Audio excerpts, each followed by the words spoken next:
All right, guys, this is the episode that you've been waiting for. We're going to find out today, does this 383 still turn over?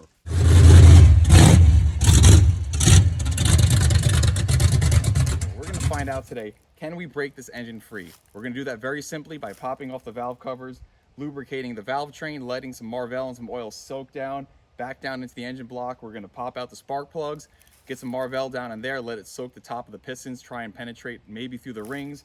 Just get everything nice and lubricated. We'll let it sit for a little while, then we'll come back, we'll get a ratchet on the front of the engine, and we'll try and just carefully crank it over by hand. And if we can hear this thing is spinning over, it sounds good, you might hear a little bit of compression going on, this thing is definitely capable of running. And if that's the case, we can actually get a battery in it, clean some things up, do an oil change, a quick little service on it, and we might be able to make this car fire up, and then we could drive this thing. So very exciting here. We're gonna find all that out right here in this episode. So if there's anyone here new to the channel and you haven't been following along so far, welcome to this, because this is freaking awesome. This is a 1971 Dodge Charger Super B. Alex and I purchased this from the original family recently. This car is absolutely immaculate. It has been maintained by them since it was purchased brand new in 71. The car has 17,300 miles on it. It is numbers matching, original paint, original body. Build sheet has been found underneath the seat. We've got the fender tag we've decoded in the previous video. It's got the original engine here with a little bit of day 2 mods from the original owner. But this car is about as freaking cool as you can get for a survivor find, especially in this day and age. Very rare to find a car this complete. The only things missing on it, honestly, are the Super B emblem here on this fender, the 383 Magnum emblems on the hood, one slotted exhaust tip, the machine gun tip that's missing on this side, and a beauty ring for the 14-inch rally wheel. If anyone has either of those things, go ahead and make a comment, let me know. I'm trying to keep the car looking original. I want to have worn stuff that kind of matches what's already on here. So if you've got a worn out exhaust tip like that, or a worn beauty ring, or a set of 383 Magnum emblems for the hood that are worn, let me know. That'd be really cool. But once again, this is the car, everyone. As we jump in underneath the hood, you'll notice right here is that beautiful 383. And it's got the lower lid on it, which mates up here to the air grabber or the ram charger hood. And once that seals up, it allows fresh air to come in when that ram charger pops open, lets air in through that intake, through the carburetor, down into the intake, and gives a little bit of extra juice to the engine. But honestly, it just looks really cool. You can see that the car has some day 2 mods on it. He put some steel braided on the heater hose, Mallory ignition, Excel coil, aftermarket aluminum valve covers, and some wire holders, a couple little things here and there. But this thing is pretty much about as complete as it can get. So like I said, we're gonna pop this thing free right now and show you guys what we need to do. For right now, let's get the top dressings off. We'll pop the valve covers, get the air cleaner off, pop out the spark plugs, and we can start lubricating stuff. So I quickly did that because we don't want any sort of old rust debris falling down into the engine. So while this thing's up, give it a quick blow off like that. I'm gonna pop off our air cleaner here. And that is really cool, an original piece. We could clean this thing up a little bit. Here you've got the lower lid that mates up to that very cool ram charger intake right there.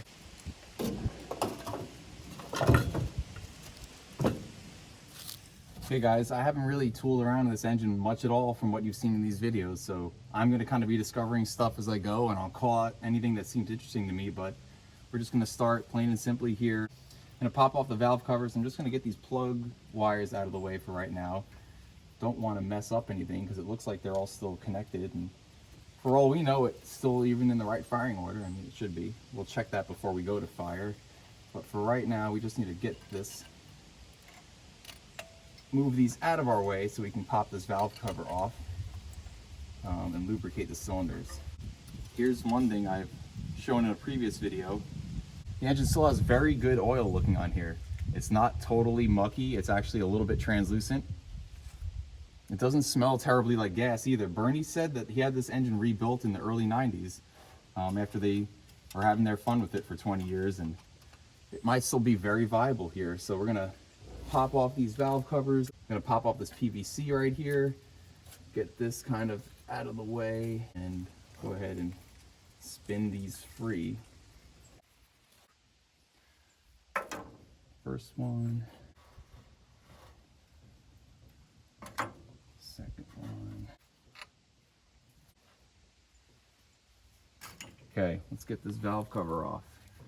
Now this has been on here for a minute. Just gonna need a little bit of motivation. There we go. Like that. Looks like they had a nice cork gasket on there. Nice. That's really clean. It is not caked up whatsoever. Oh, and these are Cal Customs. And that matches the Cal Custom window roll downs on the interior, a lot of people mentioned. So that's really cool. These things will clean up nice too. If I get these in a blasting cabinet, they'll have a nice cool aluminum shine to it. Look at this valve train, guys. This is clean.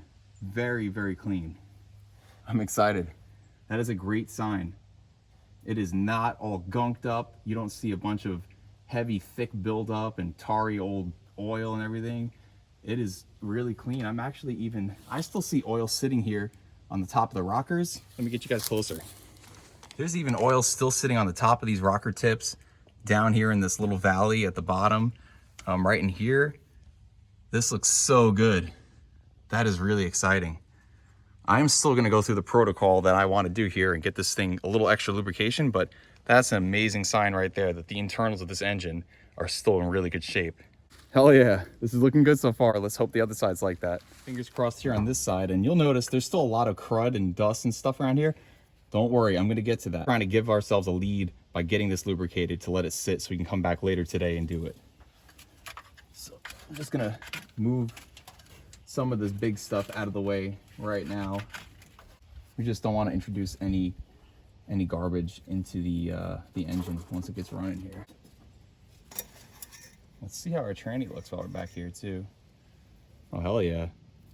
It got pretty dark, but it's full. We can flush that, but the transmission has transmission fluid in it still. Another great sign. 2, 4.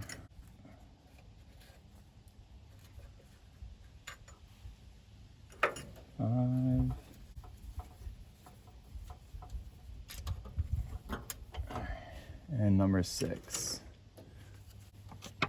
Okay, we need to give a little love tap. She's free. Just gotta watch out for all this wiring though. I just noticed, I thought this was wet back here, but the backside of this ignition piece, is the voltage regulator maybe? It looks like that same stuff bled out and leaked out of the back and they fill the back of these things with like this kind of clearish, like plasticky goo stuff. It probably got so hot it like melted through here. Same thing we saw on the back seat of this car. So that's kind of interesting. We might have to fix that as part of getting it running, but for now it'll be okay. Okay, valve cover is coming up. Careful. Okay. And there it is, guys. Same thing once again. So clean. Very, very cool. Story here, guys. Looks so good. This thing is definitely going to be a great candidate to get back going. Went over these valve covers really quick with a wire brush just to break off some big stuff. Make sure that nothing falls back into the valve train when we put these back on. So really quick cursory cleaning, just so we don't want to introduce any crap. Some people asking too, if you guys want some Finelli gear, this one here is our original logo with my original 71 Charger, but so perfect because we wound up with another one. So hit us up, let us know in the comments. We're gonna get our site back up and going and get some more cool swag out there. So let us know. Hell yeah! You think it's gonna be a runner, dude? Yeah, I think it's gonna happen. What do you think, Odie? We're in luck, huh? Oh man, get the ball. Boy.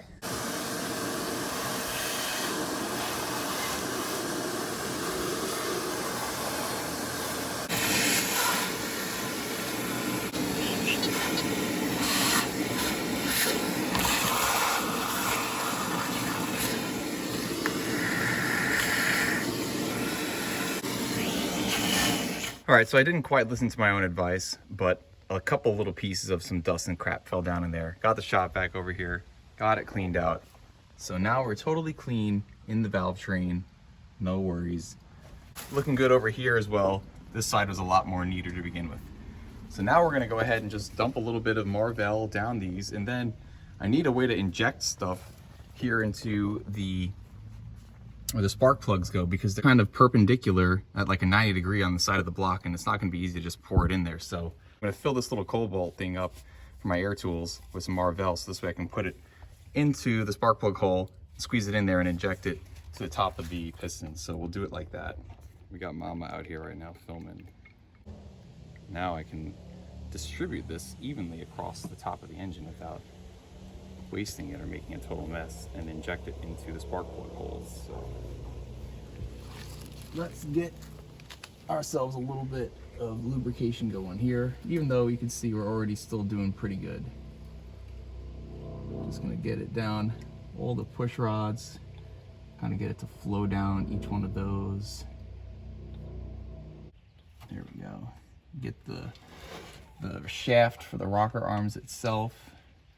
So this way, all those guys have got some lube to start with. Still.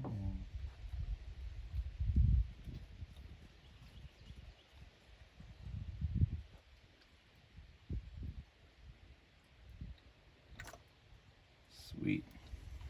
Okay, now we're going to pop out these spark plugs and go ahead and inject this into where the spark plug would go in, which will fall down on top of each piston and try and lubricate the cylinders and the ring a little bit. Before we do that though, I'm going to block these back off so this way we don't knock any crap back into the engine. We're just getting initial lubrication. Again, we're not even firing this car up just yet. We're just going to crank it over by hand, but still, we want to give everything the nicest ease back into movement as possible. So grab some of these. It's like postpartum. Yeah, babe. Nice and easy. You gotta lubricate yourself back into movement.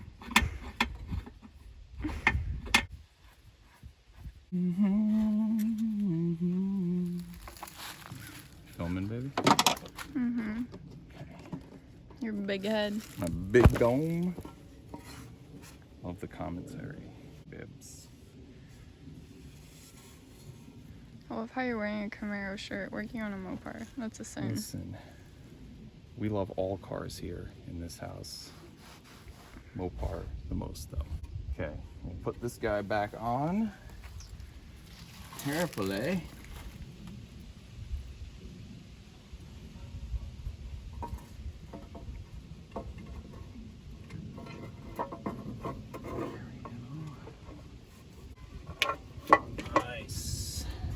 Like a glove. There's a wasp. Where? Right there.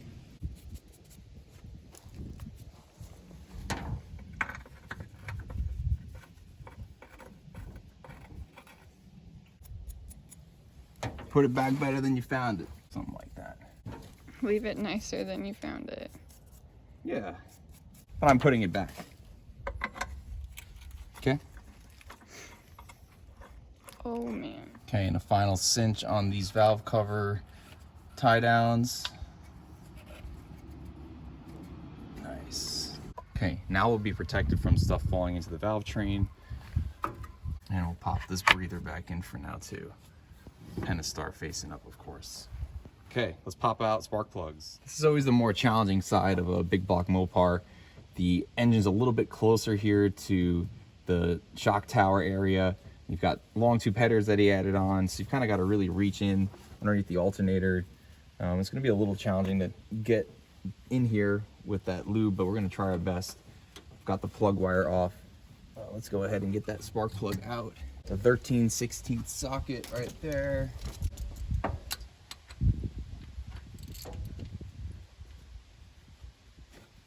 Okay, and that came out nice. It cracked free pretty easily, and that's a good sign. It wasn't torqued into here too crazy, and plus the fact that we can just get this thing coming out is a good sign. Let's take a view at what this looks like. Wow, guys, this car, look at that plug. It's a really clean plug. It actually looks like it wasn't running all too bad, maybe a hair rich, but there's a nice kind of lighter goldenish, pattern there right on the tip of the electrode, and the band coming out across it, not totally gummed up. This is great. The old Autolite 85s, that's what I run in my Coronet over there too. It's a great plug for a big block Mopar. Nice. And just to show you guys, if you're not familiar with big block Mopars and these cars, where we were is right here. See, this right here is the spark plug hole. So now that's where it threaded into. We're gonna go ahead and try and get this little Cobalt lube bottle I created in there and inject some of that Marvell onto the top of the cylinders. Okay. All right, I think we got some in there. What I'm also gonna do, just to keep track for myself, is label each plug as I pull them out, just so I don't get them mixed up. So this is from the number 2. In a big block Mopar, driver's side is bank 1, so you have 1, 3, 5, 7, and then over here on the passenger side, 2, 4, 6, 8. And then our firing order is 1, 8, 4, 3, 6, 5, 7, 2. We'll get to that later, but for right now, I'm also gonna mark the plugs so this way it looks like it's in time, and I don't wanna get it all mixed up. So save myself some time, I'm gonna label each one as well. Number 2, number 4, 6, 8, as I pull them off. I'm gonna pop out spark plug number 4. Okay. It moved. My wrench kind of got caught up on the header there, but broke free pretty easily, just like number 2. So we'll get this one out, and again, we'll keep going through, and I'll catch up with you guys on the driver's side. You guys saw I was able to get number 8, but I can't get this can to fit and angle it and see for numbers 4 and 6. So I'm gonna use some WD-40.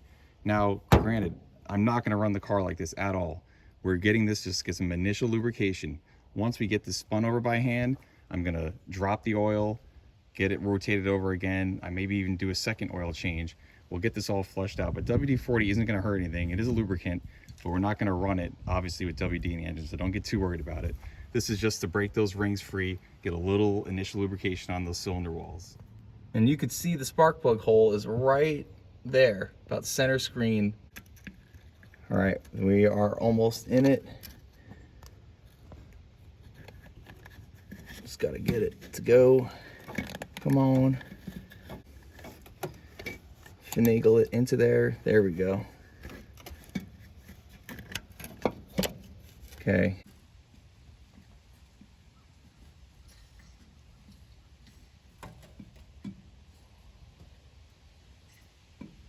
Okay.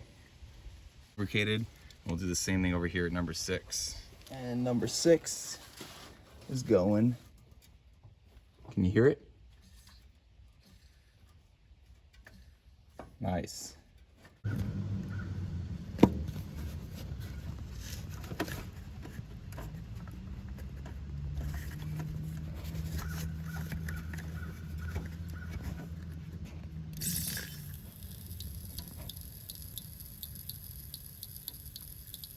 Passenger side is complete.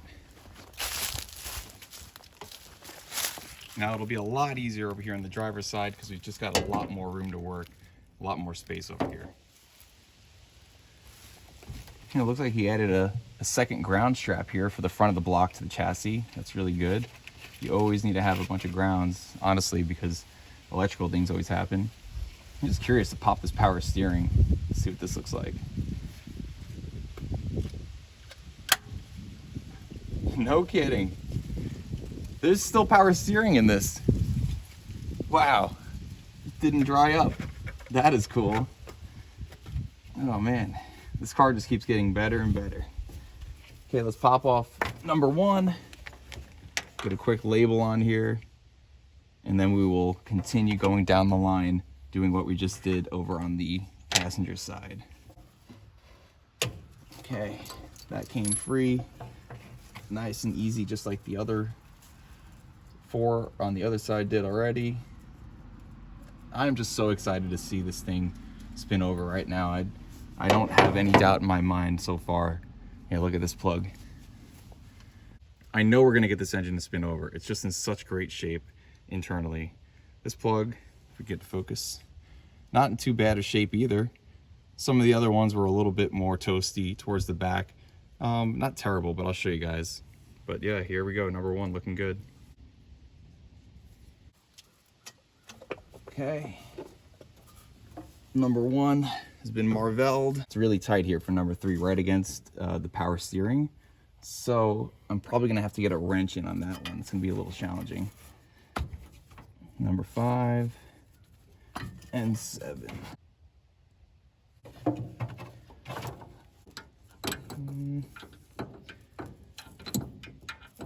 It's really tight.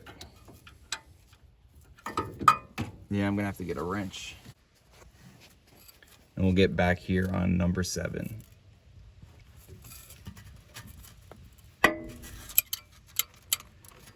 Nice.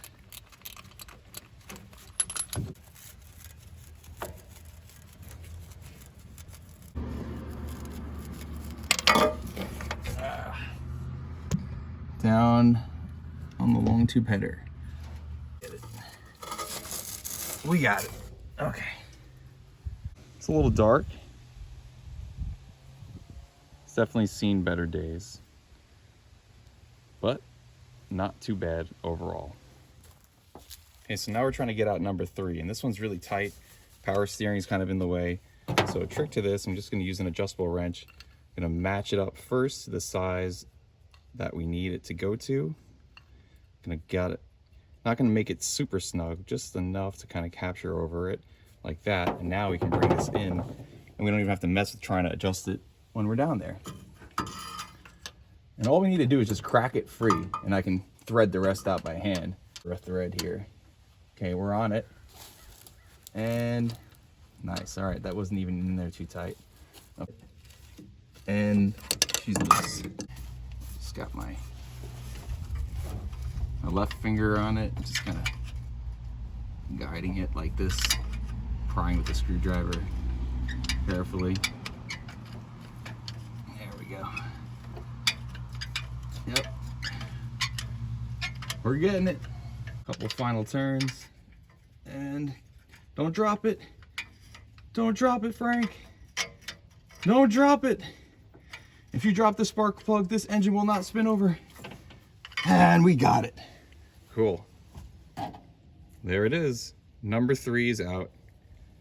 And it's not terrible. A little dirty. Definitely a little bit rich overall in this car. Number 3 has now joined the gang. So we have 1, 3, 5, and 7. And you can see that we're all running about similarly here. A little bit rich. Passenger side 2, 4, 6, and 8. And that's how we're looking over there. Definitely pretty good in 2 and 4, a little bit darker in 6 and 8, and that kind of tends to happen on big blocks as they age. Okay, now all of our plugs are out of the way. Let's do some final lubrication here.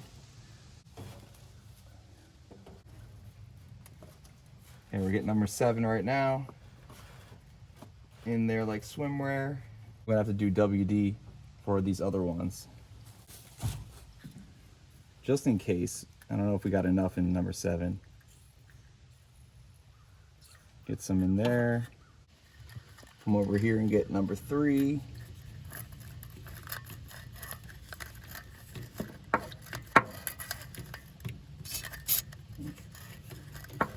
Misfire. Here we go.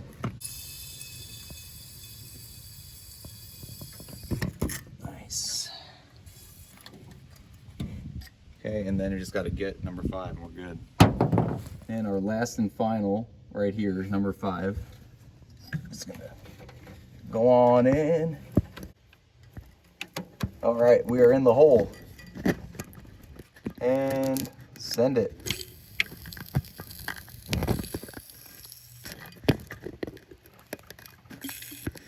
Okay, this piston might be up on its compression strokes. Yeah, we're not getting too much in there. Cool. Okay guys, we are lubricated. This entire engine is now lubricated. We're gonna let this sit for a little bit, and then when I go to spin it over, I'm gonna actually probably pop off a valve cover, or maybe both, because we want to see those rocker arms moving. We want to make sure that we don't have anything broken, nothing in the cam is wiped out. We want to see all of our valve events happening. In the meantime, we got to pop off the fan shroud and the fan, get those out of the way so I can get to the crank bolt. So let's do that. Just did another quick little shop vac around here. I sucked up a bunch of crap that was under the intake and just some things that were kind of hiding in and around these pockets. And once again, we'll pull those valve covers off to see the valve train moving once we get going here. I don't think we've got any coolant still in the radiator. Didn't see anything moving there. Looks like we're dry here in the radiator, so we're gonna go ahead and pop off our hose on the top, get the fan shroud out of the way, and then get this fan off, and then we can get to that bolt. All right. This old belt has seen better days, so that V-belt needs to go. Let's get this out of the way. Looks like the power steering belt is actually still somewhat pliable, but yeah, this main fan belt to the alternator is shut. I want to get it out of the pulley so this way when we get it moving around it doesn't wind up whipping around and breaking stuff. So that V-belt we can retire after many years of great service to this car and this nation. Water pump still spins, that's a good sign.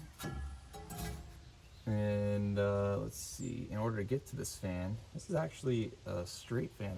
I can't recall if in 71 it's a solid fan like this or if it would have had a clutch here. I would imagine this is the factory thing, I don't know.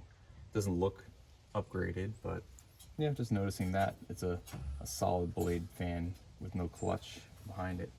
So let's get this radiator hose out of the way.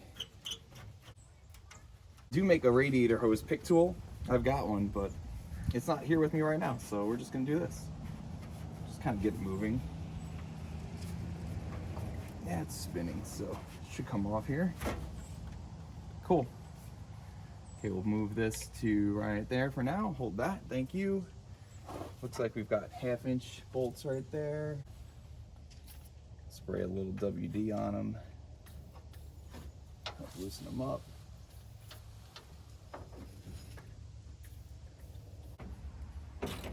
And that's coming off pretty easily. Cool deal.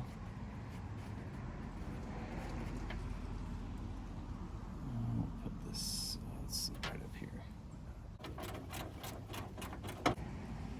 Bottom. Okay, 3.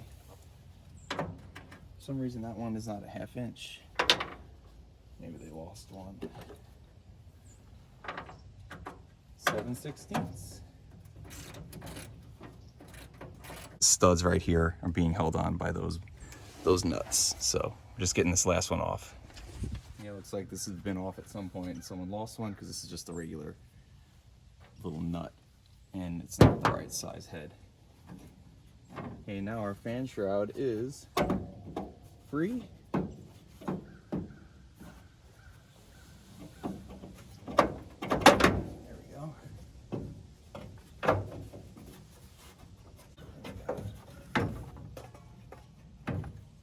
That's just moving this back away for right now. Gives us enough room to get to these 4 probably 1/2" bolts here on the front of this fan. These 4 bolts right here on the front of the fan. That's what we're gonna pop off. This is a place to be very careful because you could puncture a hole in this radiator. I don't know if this thing still holds coolant or not. It may very well, and guess what? It's original, it's got the factory Pentastar on here, it's kind of cool.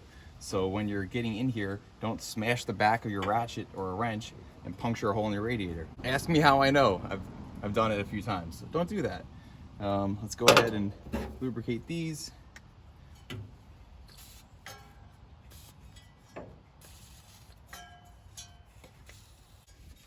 And now hold one of the fan blades and came close there. Actually do this and drape this towel down here to act as a buffer from harming our factory radiator. I'm actually just holding the ratchet and using the blade to push against it to get it going. There we go. Yeah, that's one. Third one. Nice. There. This will save us a lot of time. Little does Frank know, he's made a fatal mistake. There you go. These might be very long bolts though, so I might not be able to get them out too far until this thing gets stuck between the radiators, so just gotta get at least a little head start. Yep, jammed up now. Oh, not gonna be able to flip this thing back forward. Oh, way to go, Frank. Really did not want to pull this whole radiator out. Oh man, thought I was saving time, and now I lost time. Because now the ratchet is jammed between the radiator and the bolt, and I can't get to the back of the head of the ratchet to flip the switch to get it going back forward, so. Well, guess we're taking the radiator out. Actually shouldn't be too bad. 4 bolts holding it along the side, lower hose, and then there's a cooler line that's going in and going out. So let's crack those free and we're gonna take the radiator out. So every mistake leaves a chance for something good, right? So maybe this gives us a chance to do a leak down test in the radiator or something. I don't know, but we're doing it. All right, amazingly, I was able to crack free both of the transmission cooler lines, and there's even still tranny fluid in them. You can see it leaking out right now. So that's pretty cool. Didn't expect it to be that easy. And got all 4 bolts free for the radiator. Lower hose, just gotta pop that off, and then this thing is effectively free. We could pop it out, and yeah, just don't do what I did there. You guys aren't gonna believe this. So I'm popping off the lower radiator hose, and there's actually coolant coming out. It's very rusty old water, but this thing still actually has some kind of liquid inside of the engine. I'm really surprised because I figured it would have dried up by now, but take a look at this. It's kind of rusty, kind of mucky, but there's something in there. So this is just giving us a good chance to kind of flush the engine anyway. So I guess it kind of worked out. It's actually very watery. So hopefully this block never froze, because this does not look like it's got very much, if any, coolant in it. It looks like it's mostly rusty water. It's kind of clear coming out, but we're gonna have to check around this block, and hopefully, like I said, none of the core plugs actually popped out. So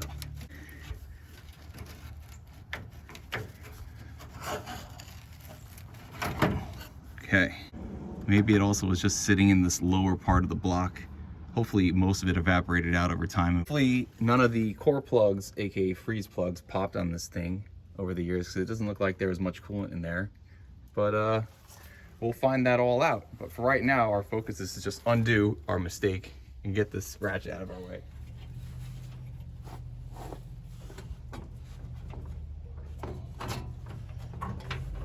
Radiator is free.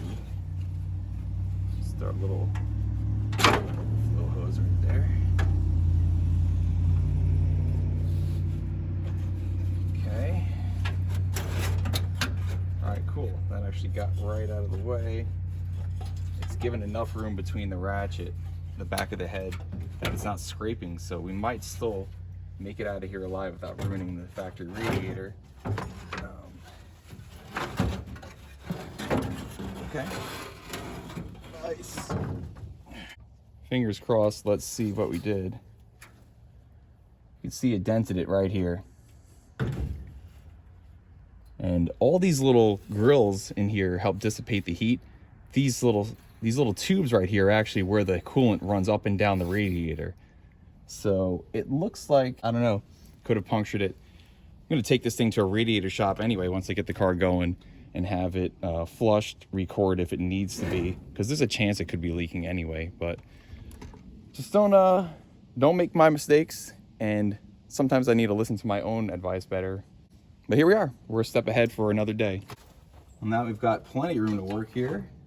Pull out, you guys can see the muck that's sitting here at the bottom of this radiator hose. That's pretty saucy. It doesn't look like it goes all the way up. It might have just been laying right here in this low part, but once we get this thing to be a runner, we'll definitely flush the block out and get any old coolant and rusty water out of there. But yeah, we've just got a little bit more room to work right now, so let's slap the battery back on. we'll just pick up where we left off.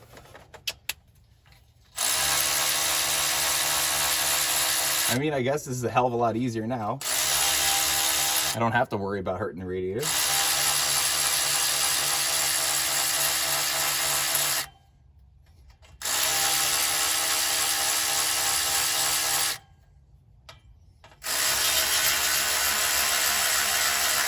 To be honest, at this point, I wouldn't really need to take the fan out because there's enough room to get to that lower crank bolt, but we're still gonna finish the job we started.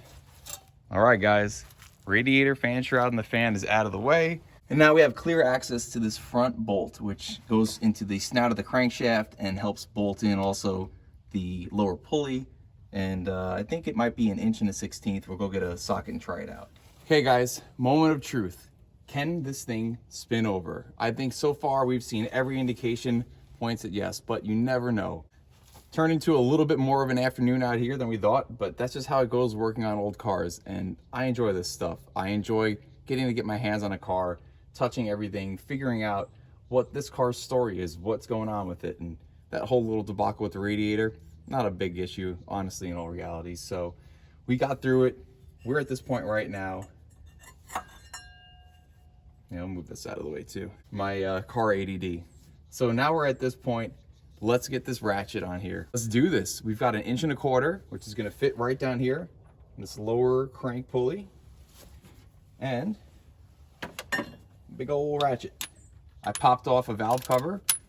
We can get the other one off here in a minute too, but I just wanna see everything and you guys can see it as well. We should be seeing valve events happening and should hear some compression. We might hear some like sloppy sounds as the pistons come up and push out that Marvell and WD-40. Okay. We're gonna go clockwise. Fingers crossed, guys. Here we go. Oh, did you hear them snap free? Those rings just snap free. Yes. We are moving. Yeah. Okay. Not too bad at all. Yes.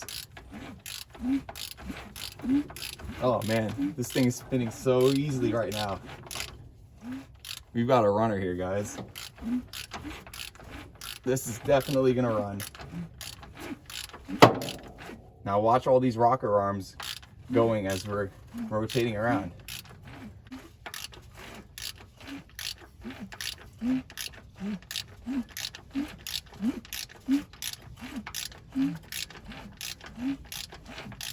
That looks so good. Oh man, that is so nice. Now it's spinning so freely because we pulled out the plugs and it's eliminated pretty much all compression. But you can see every one of those valve events happening right now. All right, so you've got number 1 intake right here, number 1 exhaust. So let's watch it happen. Our firing order that we talked about before, 184, 36572. So number 1 is going to be our first one to fire off. Let's get it back around. Okay, so number 1 exhaust is going right now, right here. You can see that valve is opening. Cylinder for number 1 is coming up. This intake valve is opening. Air and fuel is mixing and coming down right here and is being allowed into the top of the cylinder in the combustion chamber. Now that is about open as much as it can be right there. We've got full valve opening. Now it's going to start to close and boom, that piston, that spark plug is going to fire and boom, send number 1 down and just keep going down the chain. So number 8 back there would be firing off next. We can't see it right here on camera. Then number 4 and then number 3. So we should see number 3 coming up here in just a few seconds. So right now, number 3 intake is going. So yeah, we already had 8 and 4 go. Number 3's intake is being pushed down. And then that's being relieved. We did it, guys. We did it. This engine is gonna run 1000%. Now, is it gonna be a great runner? We don't know. Hopefully there's no cam lobes worn off. Hopefully there's not a spun bearing. There's not significant damage down in the cylinders. I've actually got a Borescope. We could shoot down there in those spark plug holes. As a matter of fact, yeah, let's go get that. We'll take a look. I forgot I had it. Regardless, guys, this thing is absolutely ready to run with a lot more little tuning going on. We got to check through all the electrical, make sure what was done here isn't going to set fire to anything. You know, there's other things that need to be done, but as far as the engine goes right now, we don't need to pull this thing out just yet. We're actually gonna be able to try and fire it up right here, and hopefully we can actually fire this thing up right here as it sits and not actually have to pull it out and do a full rebuild unless we find it's running really poorly, there's something wrong, valves aren't seating correctly, you know, you can hear a rod knock or something going on internally. But from every indication from what Bill and Bernie said, this thing was rebuilt shortly before it got parked, and it definitely seems like it. It's still in such great shape. That is so cool. Oh man. Okay, and I've got this Viver Borescope camera. I've only used this thing like a few times, and this is gonna be a perfect time to give it a shot. So let's see what we can do here. We're gonna go right down into those cylinders. Let's take a look down inside. Where are we at? Here it is. Okay, cylinder number 1. We're going where no man has ever been before on this car. You can see the top of that piston. The camera's quality is kind of hurting a little bit right now, but it looks like I could see a little bit of pitting on the cylinder walls. There's the top of the piston. Definitely a little bit of pitting on the cylinder walls. Is it going to run great? We're going to find that out. It sounded like it had some good compression even without the plugs in it, but I'm sure this is definitely, if we want it to be a top performer, definitely need some love from Roger and get this thing machined out to be a little bit better. But to just have a running, driving car just beating around town right now, as is, this is a very good sign. Not seeing a lot of horizontal bad scraping on this.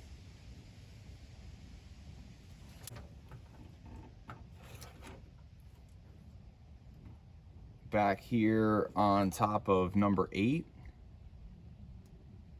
this piston is nearly up in its compression stroke right now, so we're looking right at the top of it. It's a little bit of carbon buildup, so we definitely want to get these cleaned out. We could use some seafoam, or a little bit of the trick people do sometimes, they'll put some water down the carburetor as it runs and kind of just burn off the carbon, but it's not totally gunked up in there. So let's get into another one. Here's going to be number 5. Cylinder number 5 right here.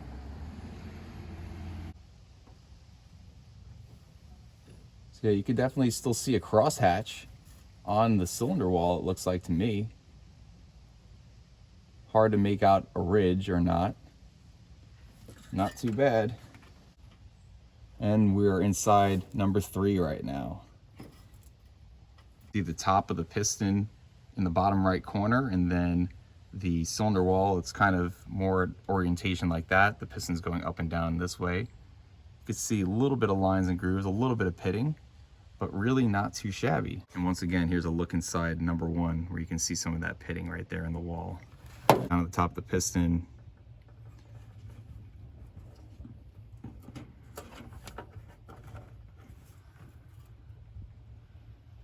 you can actually see the notch right there that are put into the factory flat top pistons.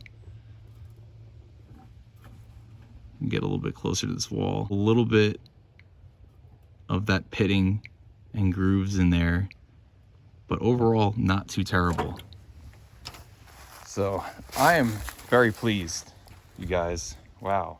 And over here on cylinder number 2, similar thing, looking pretty good. Not a lot of vertical scratching at all, just a little bit of pitting in the walls.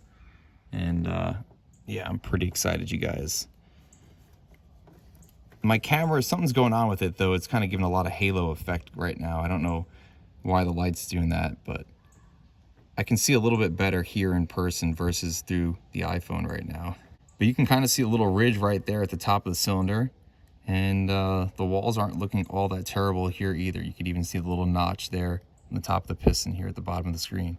So yeah, guys, way cool.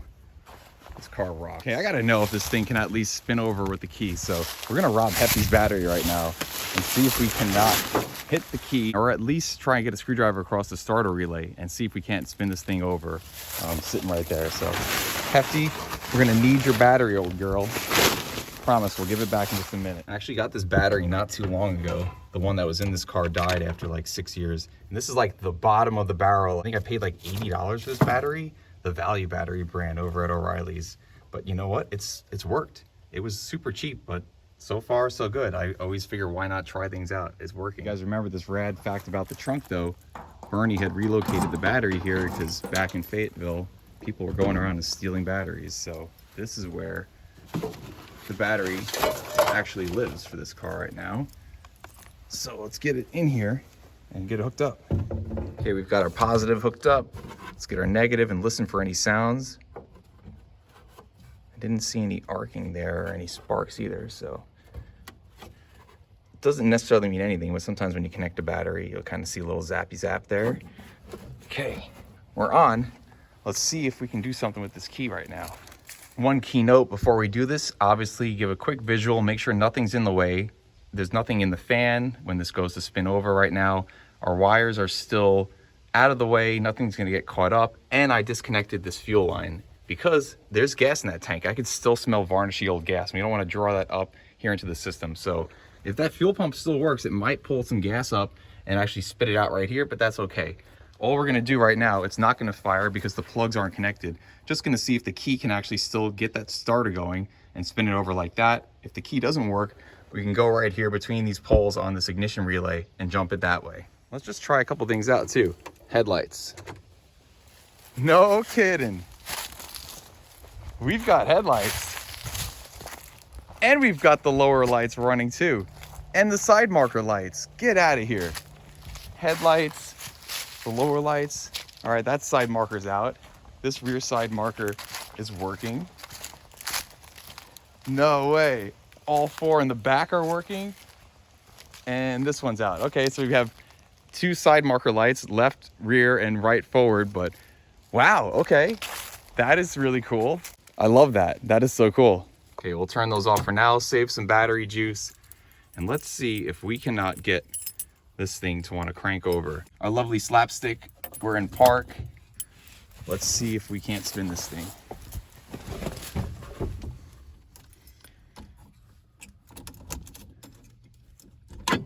Okay, give it a shot. Nothing. And I had a suspicion that would probably be the case. Over all these years, something's got to have gone wrong with that wiring. It looks a little bit, for lack of better terms, wiry. They definitely did some modifications with the Excel and Mallory ignition here. Something is off. That thing melted out. I've got to go through this and figure it out. But we could still try and go between these poles here. Once I get the key back to the ignition, put the ignition on, we might be able to still do it. So let's try that.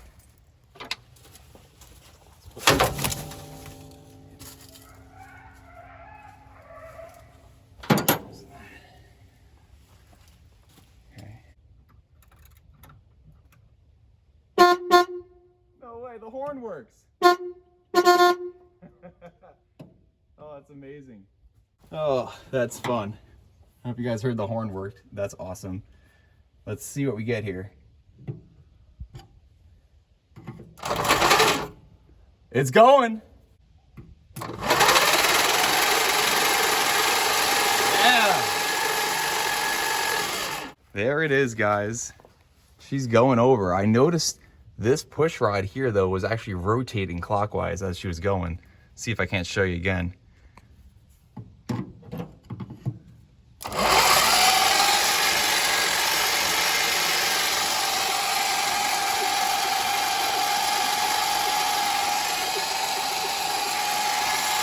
So I gave Roger a call and he informed me that the push rods are actually going to be spun around when those lifters are spinning, because as an engine rotates, it's supposed to very slightly spin the lifters around. In this example, it's a lot more dramatic because those lifters have completely fallen out of all their oil pressure over the years and they're collapsed. So as the engine gets going here again and rebuilds pressure, that should be a lot less, but an engine should actually spin those lifters a little bit as they go. And when you break in a new engine, you actually want those lifters to spin so it's not wearing a single spot onto the cam and then eating your cam alive. She is definitely going to be a runner.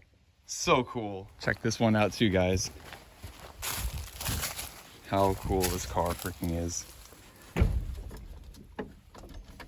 put the ignition on, left blinker, you're gonna see that little light blinking up there on the dash, coming up front. Left turn signal there. Hell yeah. And let's get to right side. Light is lighting up on the dash. Okay, we've got a bulb out, but that one works. And up front, oh my God, so cool. So cool. I'm glad I don't have to chase down all that wiring. Push rods are rotating because I don't think all of our lifters have filled up yet. So I'm gonna get some more oil on this thing, get it more lubricated, and then we can go and actually spin this thing around some more, try and build up a little bit of oil pressure because I think some of the lifters are still a little bit collapsed. Let's sauce it up a little bit more. Let's get some oiling right back down into the crankcase. I pulled the dipstick just a second ago. It was a little bit, we're a little bit low.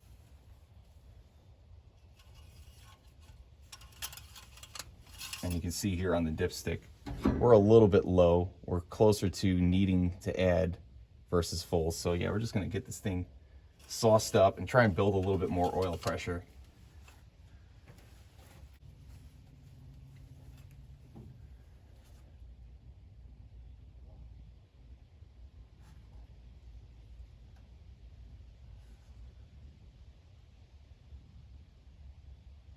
It's starting to pour over here on this side, so since we've got this valve cover on, we can utilize it to kind of trap that oil from pouring out, and now we can fill the crankcase a little bit better. Get a new reading on the dipstick. That's much better. We're a little bit above full, so now we've actually got a little bit more lubrication in there. So let's spin the engine around a little bit more right here and get some more oil pressure built up. Don't let your screwdriver ground against the body of the relay.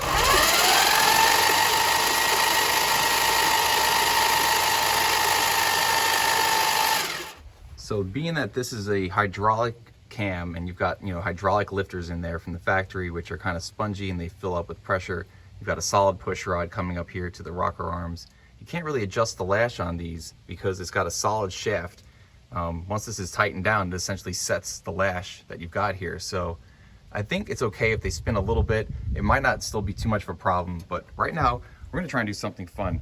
We're gonna pop off the carburetor and see if we can't get a little gas down there and just see if it fires up for a second. This carburetor is not ready to go. It's got junk stuff. There's all sorts of crap right there waiting to fall inside that engine if those butterfly flaps open.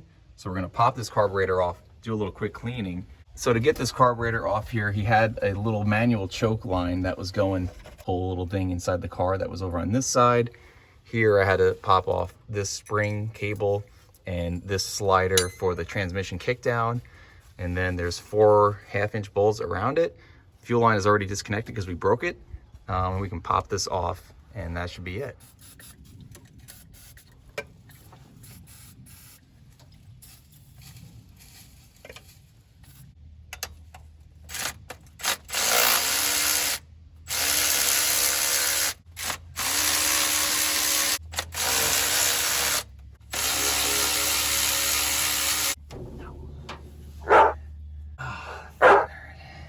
Got bit by the ram charger. Now, this carburetor is free. And it can come with me.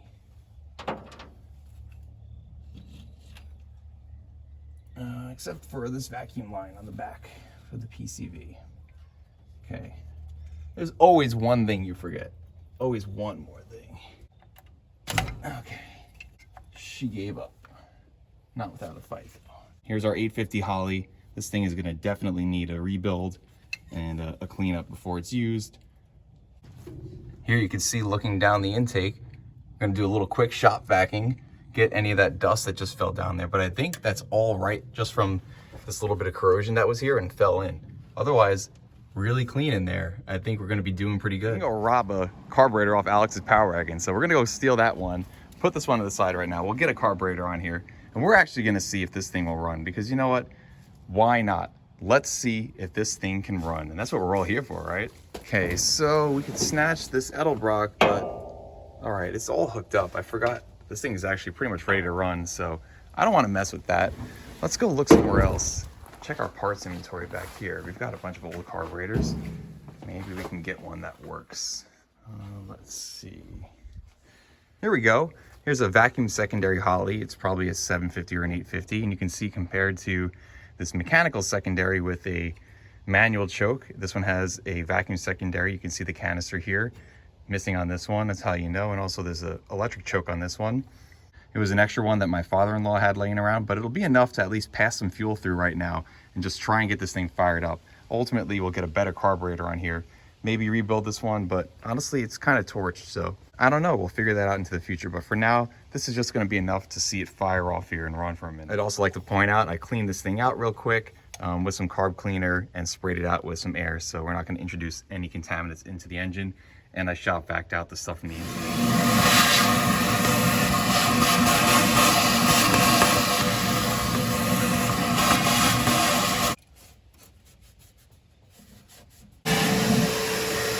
Use my hand to create more suction to close it off. Okay, and that's pretty good. Again, this is not going to be a perfect running situation. This is just enough right now to test. And that's all we're here for.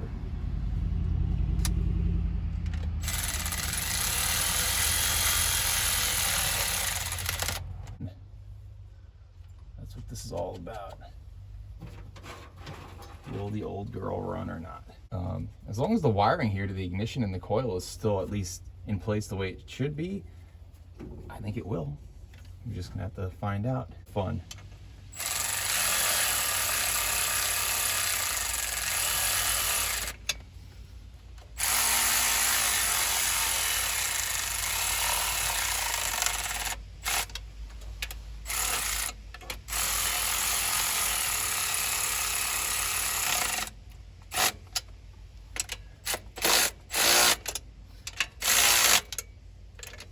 And that's plenty snug for now. Carburetor is on there, and we can see if we can't get this thing to go. Let's pop off this cap and see what we're looking like underneath. This wiring could definitely be better too, the way that they're kind of mixed around, but we can get to that later. Looky there. Wow, okay, it still is points. I was thinking this is going to be an electronic ignition, but I should have noticed by the little condenser out here that this is a point setup. All right, we're definitely gonna have to make sure we clean up the contact points in there. Definitely gonna convert this thing to electronic ignition into the future, but there are points. Dual point, that's an upgrade from factory.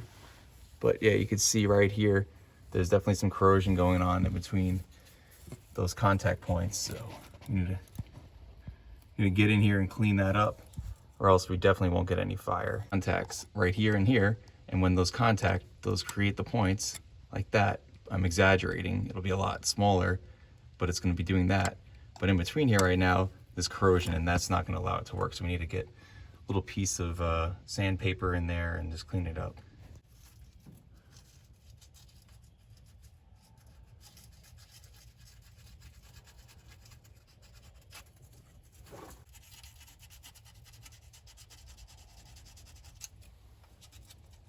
That's looking better.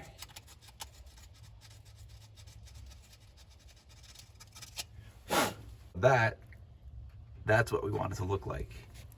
That little disc right there is nice and clean metal, so they can line up together and contact properly. And like we saw before, I gave it a little adjustment, so both of those little sides meet up perfectly every time this opens and closes. And we'll get the other side and we'll be good here. I finally got the rotor off here, so now I can actually see a little bit better. Just a careful little surgery right here.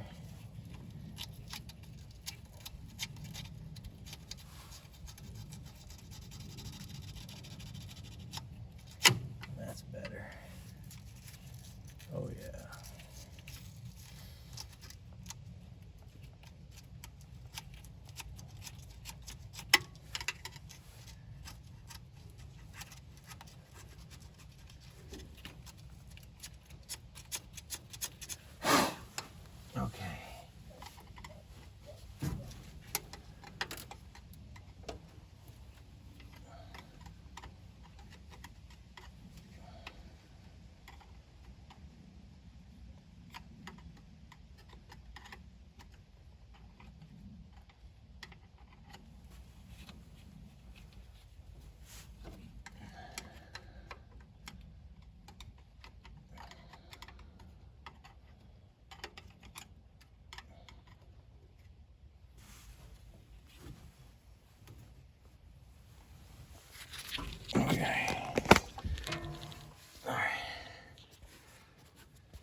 And now we've got this other side nice and cleaned up too. So our points are looking good again. Should be able to have good ignition, at least from this part.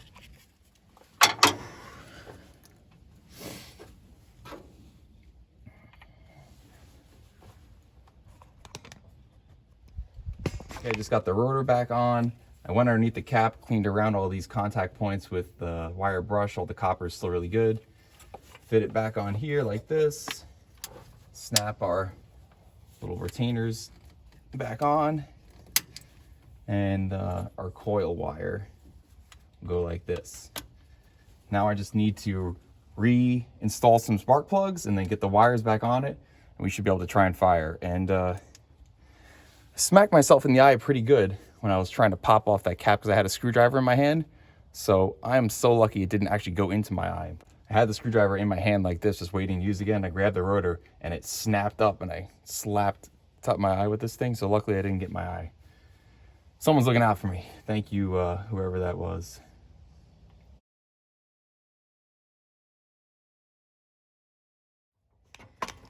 So I'm not going to use the plugs that were in there because those things are pretty old and torched. Honestly, they might work, but they're a little bit dirty.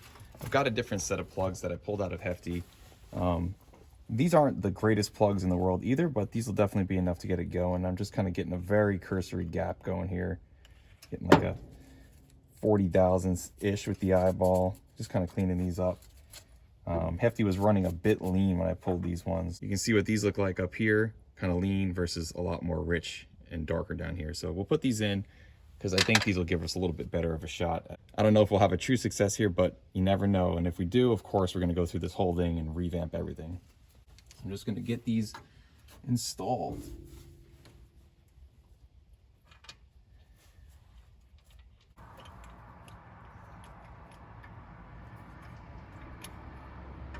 Hard to work around long tube headers and power steering and all this stuff. And I've got kind of big hands and long fingers, so it's tight squeeze in here.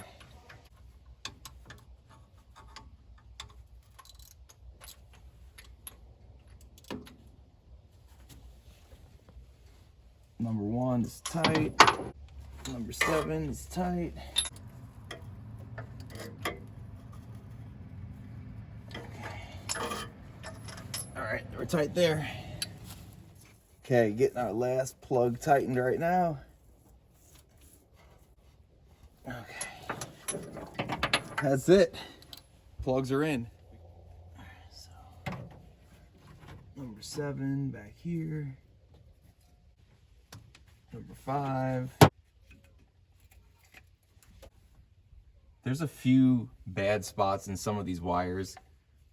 I don't think we'll have too much trouble with them to get this initially kicked off, but definitely we'll have to replace these. They're brittle in some areas. I found one over here that has a crack. It'll probably lead to some arcing. We might lose a cylinder on that one, but I think we could still get her going. Getting these plug wires here on the driver's side going.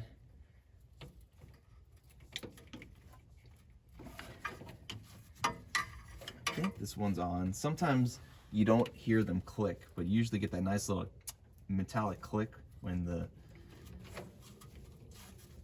tip of the plug meets up in there. But I think that one's on. And then number 1 right here. Let's see if we get the click. Ready? No click. One of them I heard it on. That's number 8. This guy all the way in the back.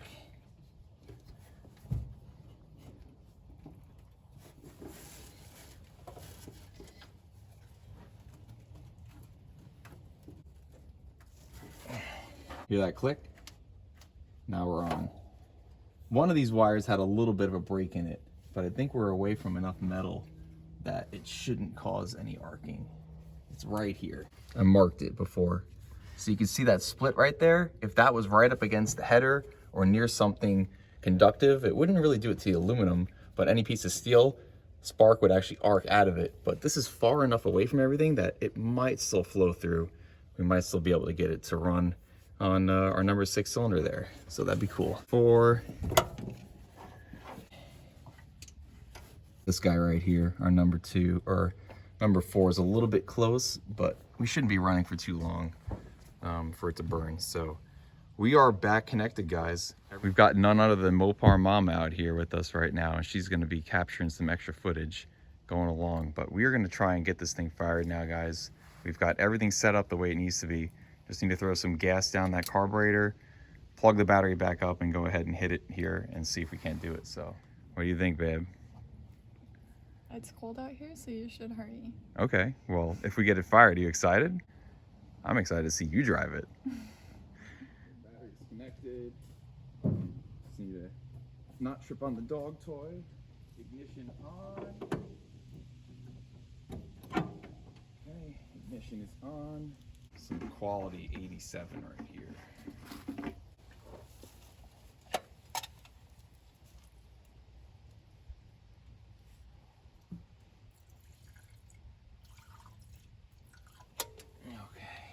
Block has not been seasoned in 30 something years. So. Don't make it blow up again this time. Okay, yeah, I'm gonna stand back a little bit. We should have learned on the Demon. How about you move that gas can too? All right, that's a good idea. Okay, you ready? Let's move this ports cleaner too. Here we go.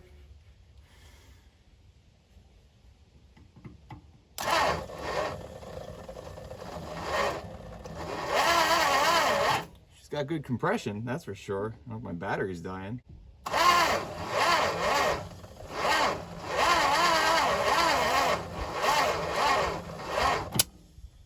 Well, we're not going to get it started that slow. Let me steal the Wildcats battery because it's got a little bit more juice. So hopefully the Wildcats battery has more juice and can get us cranking. Okay, here we go.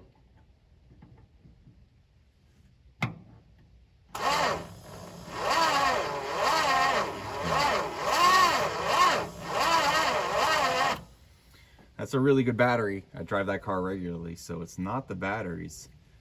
Something's drawing in the electrical system, and it's not maybe grounds or something, but it's really cranking very slow.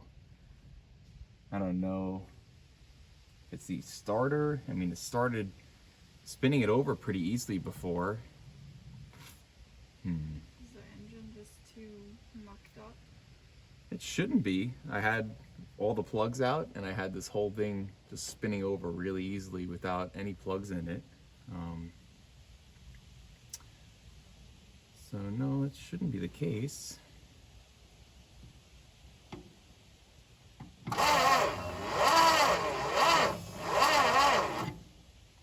It's definitely got good compression, that's for sure. But yeah, I don't know what's going on here. I'm a little stumped on this one. See if we even get some spark coming out. I don't know if the points are even working. Let's see.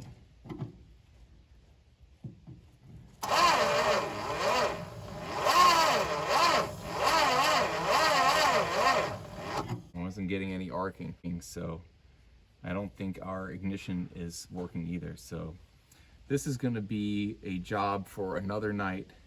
It's going to take a lot more work than we were thinking to get it going. But I think we made a pretty valiant effort here tonight, guys. We definitely know it has the possibility to run.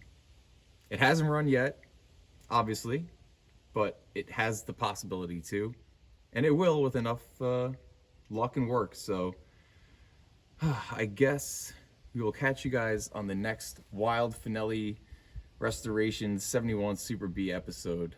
And yeah, I'm feeling a little bit bummed right now.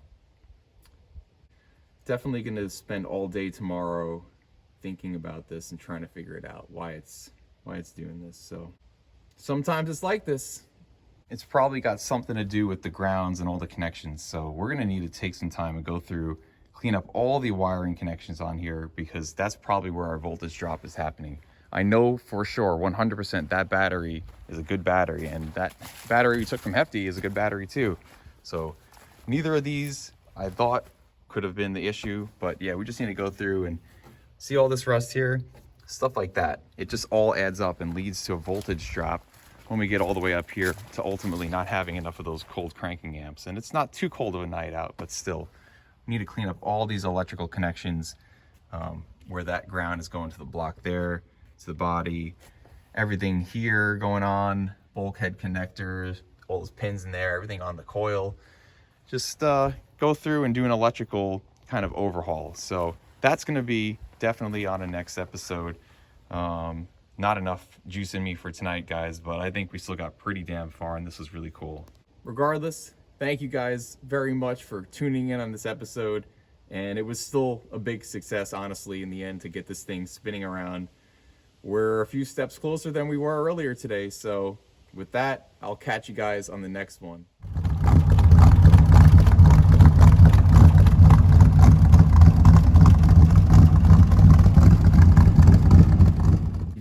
You record? You record? Look at them shoes. Save the feet for Cash App only. I'm recording. Oh, you're gonna start it? Yeah, man. I mean, I don't know if it's gonna go, but I'm gonna give it a shot.